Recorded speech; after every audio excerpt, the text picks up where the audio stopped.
축복합니다. 이제 열왕기상 본격적으로 이제 북이스라엘 남유다 왕국 역사가 쭉 이제 나오는 건데요.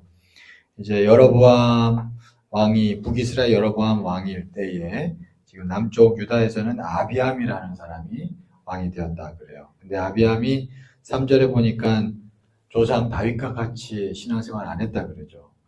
그런데도 불구하고 4절 5절 한번 보세요. 4절 5절 보시면 그의 하나님 여호와께서 다윗을 위하여 예루살렘에서 그에게 등불을 주시되 그의 아들을 세워 뒤를 잇게 하사 예루살렘을 견고하게 하셨으니 보십시오. 이는 다윗이 옛사람 우리아의 일 외에는 평생에 여호와 보시기에 정직하게 행하고 자기에게 명령하신 모든 일을 어기지 아니하였습니다. 이제 다윗이 주님 은혜 안에서 순종을 잘했어요. 그러니까 이것 때문에 하나님께서 그 후손에게 왕위를 계속 이어질 수 있도록 견고하게 해주셨다. 그 얘기를 하고 있어요. 그래서 여러분 나라가 이제 갈라졌죠. 북이스라엘 남유다.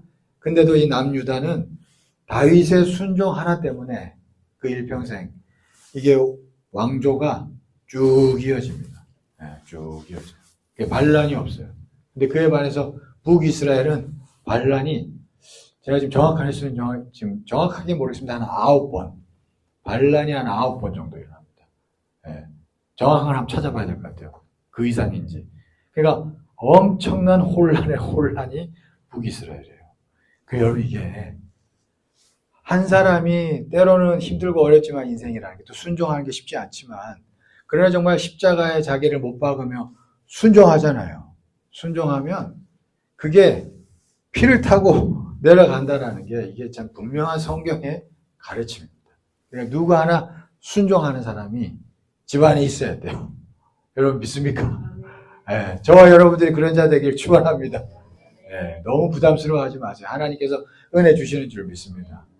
그래서 우리가 순종하는 것이 결코 헛되지 않다. 그것을 우리가 한번 기억하면 좋겠어요. 그리고 이제 유다에 또 이제 뒤를 이어서 아사왕이 이어집니다. 아사왕은 아비암보다는 신앙생활을 잘했습니다. 근데 이제 딱 하나 뭘 잘 못한 게 있다 그래요. 14절 한번 볼까요? 14절. 우리 다 같이 한번 읽겠습니다. 시작. 다만 산당은 없애지 아니하니라. 그러나 아사의 마음이 일평생 여호와 앞에 온전하였으며. 자, 이제 이게 요런 이제 열왕기상하에 쭉 보면은 왕이 신앙생활을 잘 했는데도 딱 하나 산당을 없애지 않았다는 얘기가 자주 나올 거예요. 보면은. 이게 산당이라는 게 뭐냐면 쉽게 말해서 원래 신앙생활은 어디 중심으로 해야 돼요? 여기 이때 남유다가 예루살렘 성전 중심으로 해야 돼요. 그게 신앙생활 제대로 온전하게 하는 거였습니다. 왜냐하면 그때 하나님의 눈이 예루살렘 성전에 있을 거라고 약속했기 때문에. 근데 신앙생활 잘하는 사람들 중에도 자꾸 자기 마음대로 자기 개인적인 판단으로 산당에 가서 신앙생활하는 사람들이 있었던 거예요. 이 산당이 없어져야 진짜 제대로 된 신앙생활이라는 걸 알 수가 있습니다. 그래서 정말 중요한 것은 교회 중심 또 제사장 중심, 그래서 하나님이 세운 지도자 중심 이런 어떤 교회 중심의 신앙생활이라는 게 여러분 제일 견고합니다. 저도 20대를 거치고 지금 와서 보면은요, 교회 중심으로 탁 뭉쳐가지고 꿋꿋이 신앙생활 하시는 분들이 진짜 굳건하고 튼튼합니다. 제가 지금 와서 보면 분명히 제가 느낄 수 있어요. 그래서 여러분들이 우리가 그런 산당보다도 성전 중심의 신앙생활을 할 수 있길 간절히 축원합니다. 그게 중요한 것 같아요. 그 다음에 17절 말씀 보시죠. 이제 북이스라엘과 남유다 사이에 끊임없이 전쟁이 있습니다. 보시면 바하사가 여호와 보시기에 악을 행하되 여로보암의 길로 행하며. 바하사는 북이스라엘 왕이에요. 그가 이스라엘에게 17절 15장 17절 이스라엘 왕 바하사가 유다를 치러 올라와서 라마를 건축하여 사람을 유다 왕 아사와 왕래하지 못하게 하려 한지라. 참 이상하죠. 북이스라엘 왕이요, 이제 남유다로 백성들이 예루살렘 성전으로 갈까봐 두려워가지고 아예 이제는 여로보암은 두려워해서 이제 다른 곳에 성소를 만들고 막 제사장 마음대로 세우고 그랬잖아요. 근데 이 바하사라는 사람은 아예 성벽을 꽉 쳐버립니다. 더 이상 왕래 못하게 하려고. 그런 일을 해요. 근데 이게 나중에 무산됩니다. 참 하나님은 기가 막히게 역사하셔서. 근데 이게 보면은 그 악한 세력은 우리가 예루살렘 성전이라는 것은 여러분 예수님도 그런 얘기 하셨어요. 구원이 유다에서부터 나온다 그랬거든요. 사마리아 여인하고 대화하다가 너희들은 아는 것을 예배하지 않는다. 우리는 아는 것을 예배하고 그러면서 구원은 유다에서부터 나온다. 그런 얘기를 하셨거든요. 이게 무슨 얘기냐면 진리는 이 사마리아인들은 진리가 막 뒤섞여가지고 희석이 됐어요. 성경을 그대로 안 봤습니다. 근데 유대인들은 성경을 그대로 인정해서 그대로 끌고 오고 있었거든요. 그러니까 구원이 유다에서 온다는 얘기가 진리가 유다한테 있다. 그 얘기예요. 그 얘기입니다. 그러니까 이게 악한 마귀는 어떻게든 우리가 진리로 가는 길을 막으려고 애를 많이 씁니다. 우리가 예수 믿고 살아가서 거듭났어요. 거듭나도 여러분과 제 생각 가운데는 계속 성경에서 어긋난 생각을 품고 있는 것들이 알게 모르게 많이 있어요. 그래서 우리가 끊임없이 우리가 주의 은혜 안에서 말씀을 통해 가지고 마음이 새로워져야 되잖아요. 그죠? 그 로마서 12장 말씀처럼 계속 생각이 성경적으로 새로워져 가야 되거든요. 그러니까 끊임없이 진리로 가야 됩니다. 근데 악한 마귀들은 그렇게 나아가지 못하도록 이상하게 어떤 방식으로든 벽을 치는 일들을 많이 해요.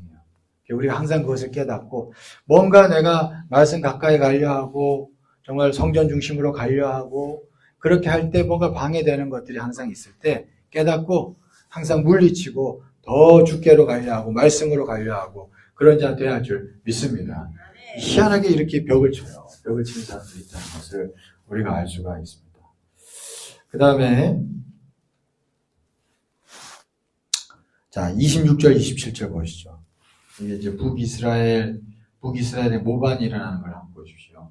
보시면 그가 여호와 보시기에 악을 행하되 그의 아버지의 길로 행하며 그가 이스라엘에게 범하게 한 그 죄 중에 행한지라.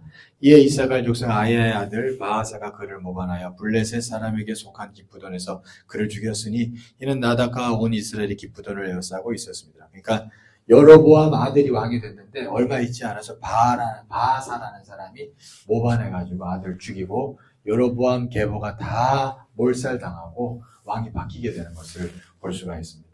이게 다윗의 계보와 다른 내용이 북이스라엘에 계속된다는 것을 알 수가 있습니다. 이게 계속돼요. 북이스라엘은 열왕기 상하를 보시면 그걸 우리가 알 수가 있습니다.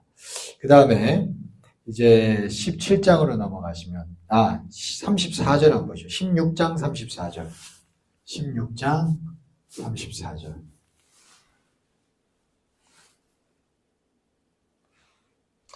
이제 북이스라엘은 또 왕이 또 바뀌어요. 바하사가 왕이 됐다가 또 모반이 일어나서 시물이라는 사람이 왕이 됐다가 또 얼마 있지 않아 오물이라는 사람이 또 모반에가 왕이 또 됩니다. 이게 북이스라엘. 그리고 오물의 아들이 누구냐면 우리가 잘 아는 아합 왕이 나옵니다. 네. 아합 왕 때에 이제 가장 악한 시대였죠. 그때 이루어진 일인데 34절 보시면 그 시대에 베델 사람 히엘이 여리고를 건축하였는데 여리고를 건축했대요. 이게 여호수아서 보면은 여호수아가 여리고성을 이렇게 정복하고 난 다음에 무슨 얘기했냐면 이 여리고성을 다시 터를 다듬고 건물을 짓는 사람에게는 터를 짓는 자에게는 맏아들을 잃을 것이고 건물을 짓는 자에게는 막내 아들을 잃을 것이다. 이런 예언적인 선포를 했습니다. 근데 그게 그대로 되는 거예요. 이게. 훗날에 아합의 악한 시대 왕이 왔을 때 이 사람은 아무것도 모르니까 여리고성을 다시 지으려고 하는 거예요. 그러니까 그때 터를 쌓을 때에 맏아들 아비람을 잃었고 그 성문을 세울 때 막내 아들을 잃는다는데 문을 세울 때 막내 아들 수굽을 잃었으니 여호와께서 눈의 아들 여호수아를 통하여 하신 말씀과 같이 되었더라. 여러분 이게 말씀이요.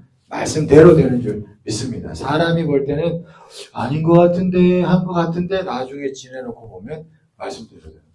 여러분 그걸 우리가 기억하면 좋겠습니다. 그 다음에 17장 넘어가면 이제 우리가 이제 유명한 엘리야의 이야기가 나오죠. 엘리야. 자, 9절 말씀 한번 보겠습니다. 9절. 너는 일어나 시돈에 속한 사르밧으로 가서 거기 머물라. 내가 그곳 과부에게 명령하여 내게 음식을 주게 하였느니라. 자, 우리 유명한 사르밧 과부 얘기인데 하나님이 엘리야한테 하신 말씀이에요. 사르밧으로 가라. 그러면 거기에 과부가 내가 명령했다. 너에게 음식을 주게 하였느니라. 그랬어요.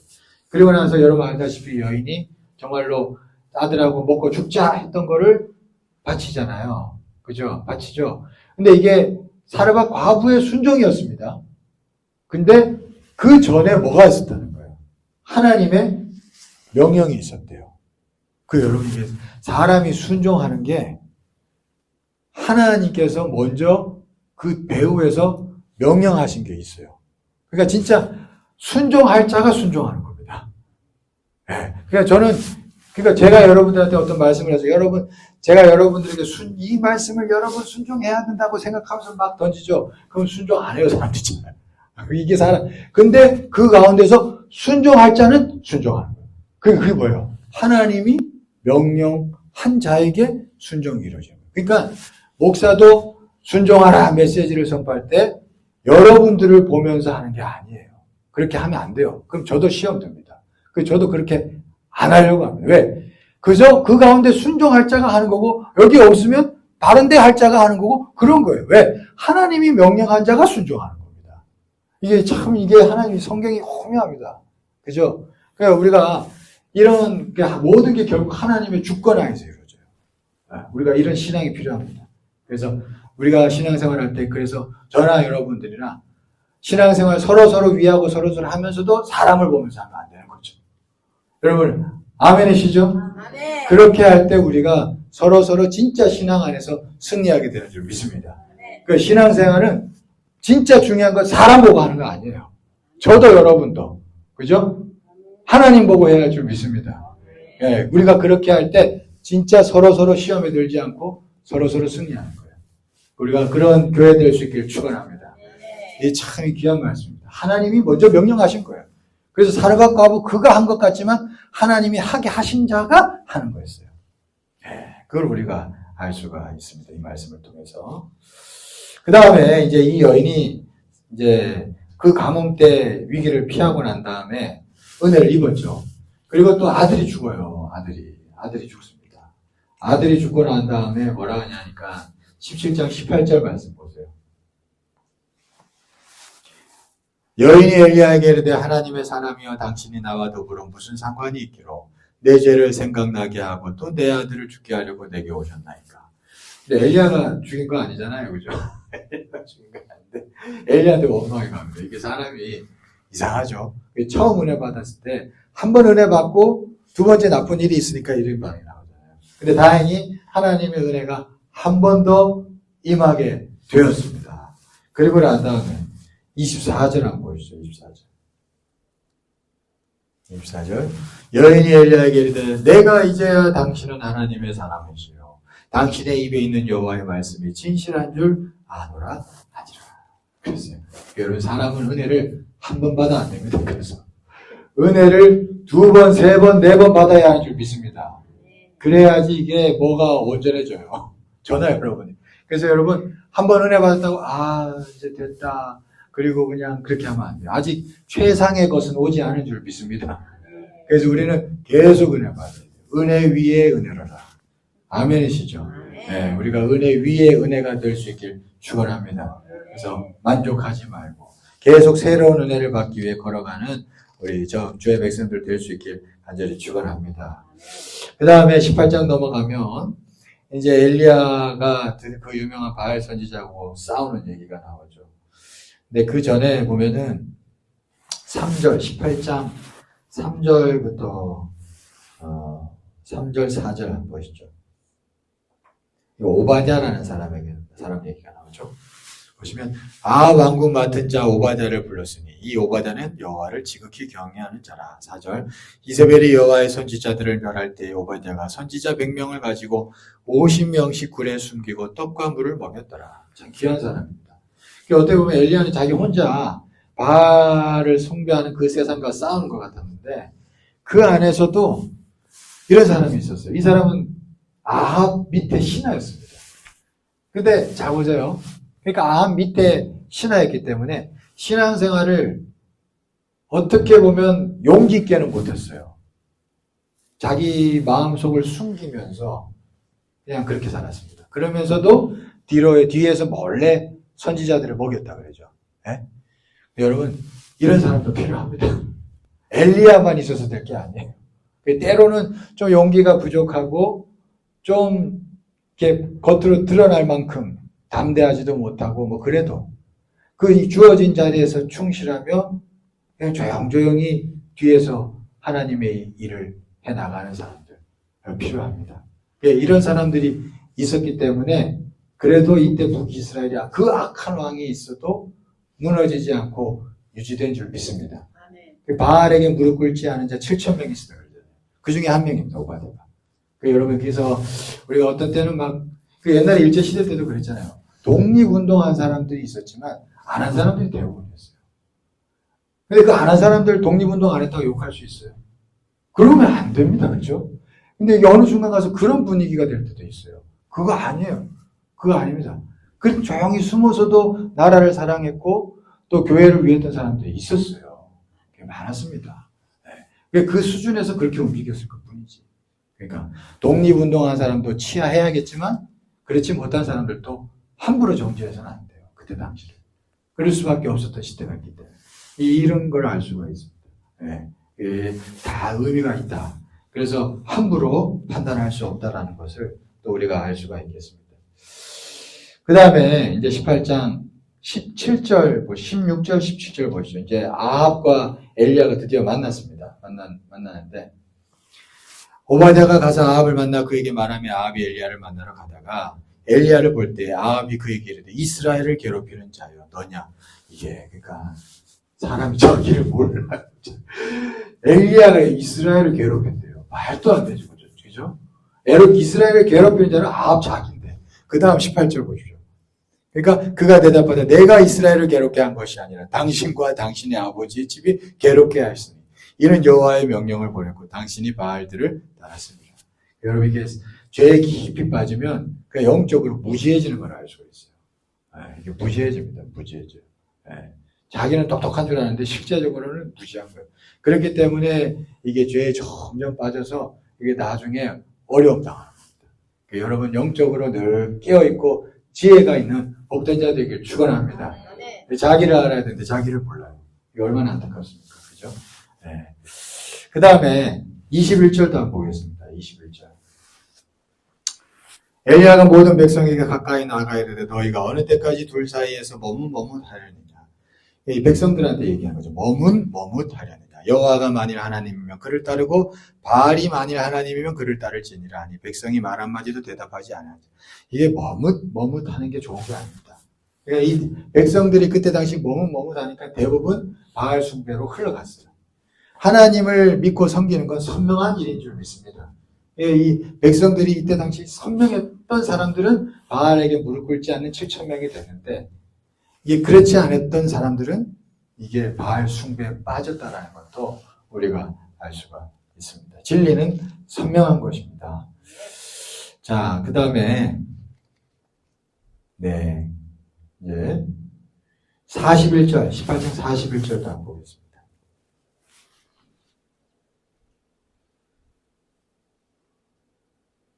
41절. 엘리야가 아합에게 이르되 올라가서 먹고 마시소서 큰 비소리가 있나이다. 아직 비가 오지 않는데 비소리가 있대요. 구름 하나 없는데 비소리가 있대요. 이 비소리가 들리는 거예요. 그죠? 왜 이 사람은 들렸을까요? 엘리야는 기도하는 사람이었대. 42절 보시죠. 아합이 먹고 마시러 올라가니라 엘리야가 갈멜산 꼭대기로 올라가서 땅에 꿇어 엎드려 그의 얼굴을 무릎 사이에 넣고.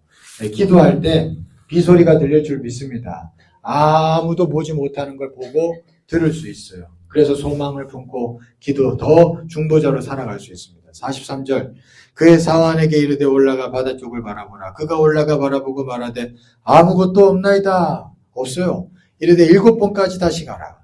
그러니까 이게 믿음의 행동이죠. 보이지 않아도 허탕 쳐도 계속 7번, 7번이라는 게 완전 숫자잖아요. 될 때까지, 볼 때까지 한 거예요. 그러니까 이런 끈기 있는 믿음의 행동이 필요한 줄 믿습니다. 여러분 기도하다가 마음이 왔어? 그럼 하세요. 그래서 그 일을 따라가십시오. 보이는 거 없어도 따라가십시오. 반드시 승리할 줄 믿습니다. 그러니까 7번까지 가는 거예요. 그랬더니 44절 7번째 이르렀어요. 꽉 찬 거예요. 꽉 차서 그가 말하되 바다에서 사람의 손만한 작은 구름이 일어나이다. 대단한 것도 아니에요. 요만한 구름이 하나 겨우 보인 거예요. 그러나 그게 하나님의 역사인 줄 믿습니다. 그거 보고 더 그냥 기도했더니 정말로 하나님의 역사로 큰 소낙비가 임하게 되었습니다. 그걸 우리가 알 수가 있어요. 그래서 우리가 기도할 때 들리고 보이고 그래야 기도할 때 믿음으로 행할 때 하나님께서 역사하실 줄 믿습니다. 그 다음에 19장 우리 이제 엘리야가 갑자기 이제 도망자가 가는 내용이죠. 요거까지 한번 보겠습니다. 3절 한번 보시죠. 3절.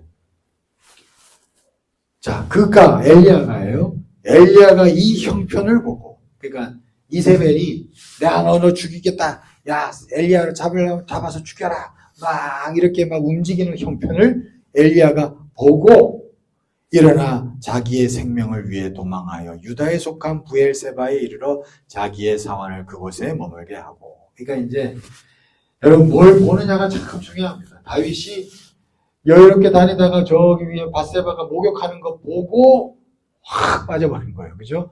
뭘 보느냐. 엘리야도 자기 죽이겠다고 하는 형편을 갑자기 보고 마음이 두려워져서 도망갔어요. 그러니까 우리가 순간순간 좋은 것 보고 하나님의 것들을 볼 수 있기를 축원합니다.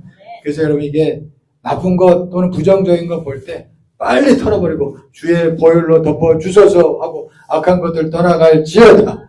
그래 물리치고 빨리 우리 보는 것들을 정비하고 깨끗게 하고 자꾸 말씀 보고, 그죠?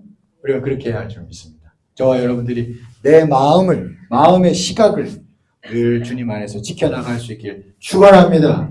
그걸 통하여서 우리가 다운되고 낙담하고 쓰러지는 것들을 우리가 이겨낼 수 있다는 것을 우리가 알 수 있습니다. 무엇을 보느냐. 이게 참 중요한 것 같아요. 자, 우리가 여기까지 함께 보겠습니다. 여러분들이 또 각자 읽어보시면 내용이 열왕기상 같은 거는 쉽게 읽을 수 있으니까 한 번씩 읽어보시면 여러분 마음 가운데 오는 것들이 있을 줄 압니다. 꼭 읽어보시기를 축원합니다.